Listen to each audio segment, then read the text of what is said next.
ఎన్నికల ప్రచారంలో భాగంగా వెళ్ళినటువంటి కొడాలి నానికి చేదు అనుభవం ఎదురైంది.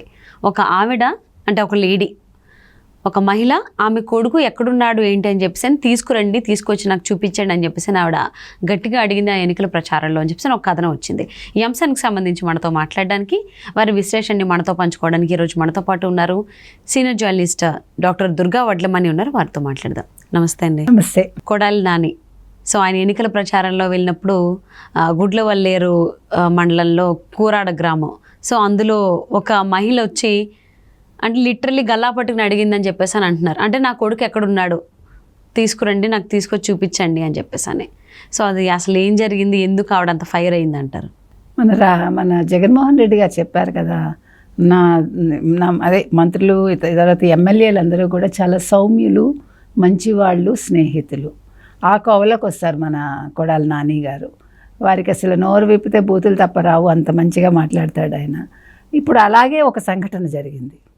ఈయన ప్రచారంలో భాగంగా గుడ్లవల్లేరు మండలం అదేంటది కూరాడలో వెళ్ళినప్పుడు ఏం జరిగిందంటే, అక్కడ ప్రచారంలో భాగంగా నిర్వహిస్తూ అక్కడ ఒక గుడి దగ్గరికి వెళ్ళారు. వెళ్తే ఆ గుడి దగ్గర ఒక ఆడావిడ అడిగిందనమాట, అదేంటి మీరు ఈ గుడికి మరి అంతా బాగు చేయిస్తాను, మంచిగా చేయిస్తా అన్నారు కదా, నిధులు ఇస్తా అన్నారు, ఏమైందని. అంటే అక్కడ పక్కనే కొంతమంది కుర్రాళ్ళు ఉన్నట్ట, యూత్ ఉంటారు కదా గుళ్ళ దగ్గర బయట అంతా. వాళ్ళు అన్నట్టు ఆయన ఊరికే కబుర్లు చెప్తాడు, ఆయన ఎందుకు ఇస్తాడు అన్నట్టు అనేసరికి ఆయన అనుచరులు వాళ్ళ మీద దాడి చేశారు. అంటే మనం చెప్పుకుంటున్న విషయాలన్నీ సత్యాలు అన్నదానికి ఇది ఒక ఉదాహరణ. అంటే జగన్మోహన్ రెడ్డి ప్రభుత్వంలో ప్రశ్నిస్తే జైల్లో పెడతారు, ప్రశ్నిస్తే కొడతారు, ప్రశ్నిస్తే తిడతారు అన్నదానికి ఇది ఒక చక్కటి ఉదాహరణ. కొట్టారట. కొడితే వాళ్ళు భయపడి ఎలాగో తప్పించుకుని పారిపోయారు. ఏం చేస్తారు ఇప్పుడు, నలుగురి మీద 10 మంది దాడి చేస్తే చిన్నపిల్లలు ఎంత ఎదురు తిరిగినా తట్టుకోలేరు కదా, పారిపోయారు. పారిపోతే ఈయన సిగ్గు లేకుండా ప్రచారానికి వెళ్తున్నాడు. అప్పుడు అందులో ఒక పిల్లాడి తల్లి వచ్చి నిలదీసిందిట, ఏంటి నా కొడుకుని మీరు కొట్టారు, వాడు భయపడి ఎక్కడికో పారిపోయాడు, తీసుకొస్తావా తీసుకురావా నా కొడుకునని. ఈయన ఏం చేస్తాడు, తెల్లబోయాడు మనిషి. తెల్లబోయి ఏం చేశాడు, కాదమ్మా మీ ఇంటికి వెళ్ళి కూర్చొని మాట్లాడదామని బుజ్జగించి తీసుకెళ్ళి ఆవిడకేమో నీ కొడుకు నేను తీసుకురాలేను కానీ ఈ 50,000 ఉంచాను, ఒక 50,000 చేతిలో పెట్టాట. ఏమైనా అర్థం ఉందా? అదేంటిది? అది ఆయనకే తెలియాలి. ఇది జరిగింది. అయితే మనం ఏం చెప్పుకోవాలంటే, జగన్మోహన్ రెడ్డి ప్రభుత్వంలో మంత్రులు కావచ్చు, జగన్మోహన్ రెడ్డే కావచ్చు, వీళ్ళని ఎవ్వరూ ప్రశ్నించకూడదు. అర్థమైందా?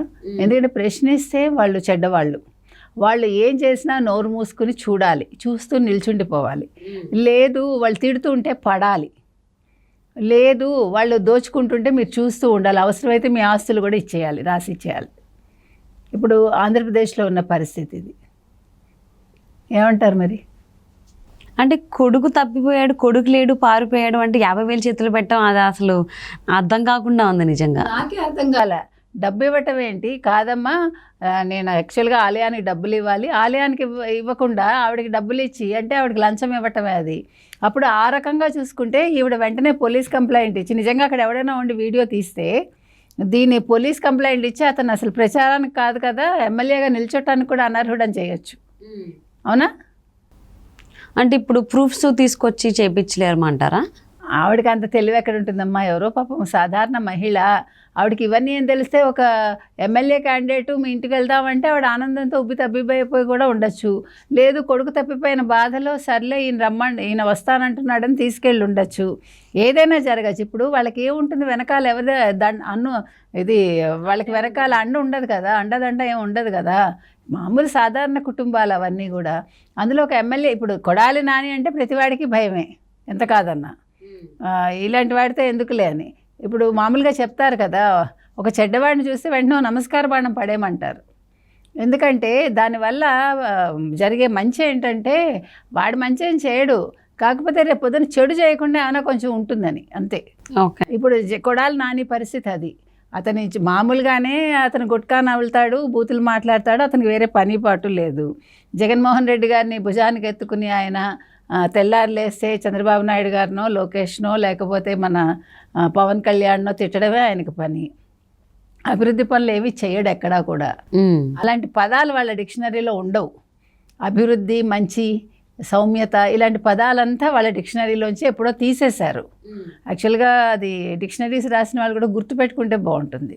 ఇవి కొన్ని పదాలు ఆంధ్రప్రదేశ్లో పనికిరావు అని మనం ఒక దాన్ని ఏమంటారు సర్క్యులర్ జారీ చేయాలి. ఓకే. ఇక్కడ ఇలాంటి పదాలు పనికిరావమ్మా, మీరు బూతులు కూడా చేర్చండి మీ డిక్షనరీలో అని మనం కొత్తగా వీళ్ళ దగ్గర నుంచి నేర్పాలన్నమాట. అంత ఘోరంగా ఉంది పరిస్థితి. కాబట్టి కొడాలి నాని లాంటి వాళ్ళని చూస్తే భయం. కాబట్టి ఇంకా ఏం చేస్తుంది ఆవిడ, 50,000 తీసుకున్నా తప్పే, తీసుకోపోయినా తప్పే. అవును. అవునా? కొడుకు గురించి అడిగినా తప్పే, అడగకపోయినా తప్పే. ఇప్పుడు అడిగినందుకు కొడతారు వాళ్ళు. చెప్పాలంటే ఇంకా ఆడావిడని కూడా చూడరు వాళ్ళు. వాళ్ళకి అలాంటివి ఏమి ఉండవు కదా, ఆడా మగ లేకపోతే చిన్న చితక ఇవేమి ఉండవు వాళ్ళకి. వాళ్ళ పని అయిందా లేదా, లేదు వాళ్ళ ప్రచారంలో అడ్డొస్తే వాళ్ళు అడ్డంగా నరికేసినామని ఆశ్చర్యపోకలు అలాంటి మనుషులు వాళ్ళు. కాబట్టి ఆవిడ బుజ్జగించి ఏదో ఒక 50,000, అది కూడా ఎందుకు, ఇప్పుడు టికెట్ అతనికి ఓట్లు పడాలి కాబట్టి.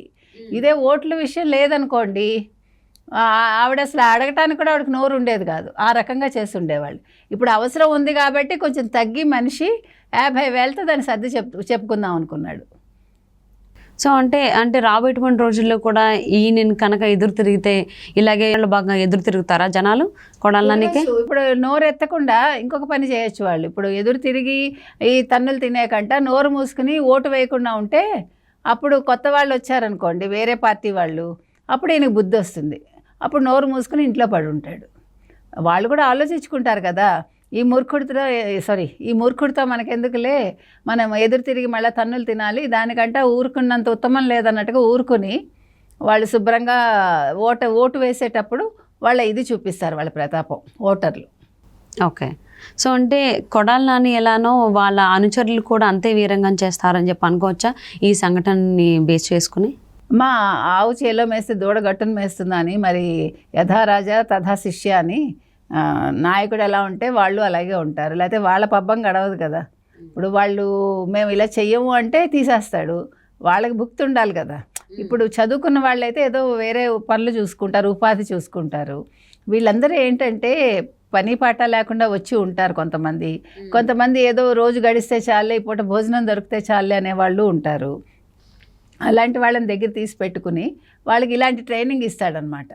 ఇప్పుడు మీకు జగన్మోహన్ రెడ్డి ప్రభుత్వంలో జరుగుతున్నది అదే. వాళ్ళు ఇచ్చే శిక్షణలన్నీ ఇవే అనమాట. ఉపాధి శిక్షణలు కావచ్చు, లేకపోతే ఉపాధి శిక్షణ కిందకే ఇది చెప్పుకోవచ్చు మనం.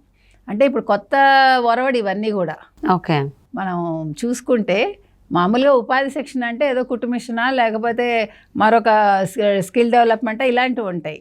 వీళ్ళ దాంట్లో ఎట్లా ఉంటాయంటే ఎలా తిట్టాలి, ఎలా కొట్టాలి, ఎలా బెదిరించాలి, ఎలా డబ్బులు వసూలు చేయాలి, ఇలాంటి శిక్షణా తరగతులు వీళ్ళు నిర్వహిస్తారనుకుంటా.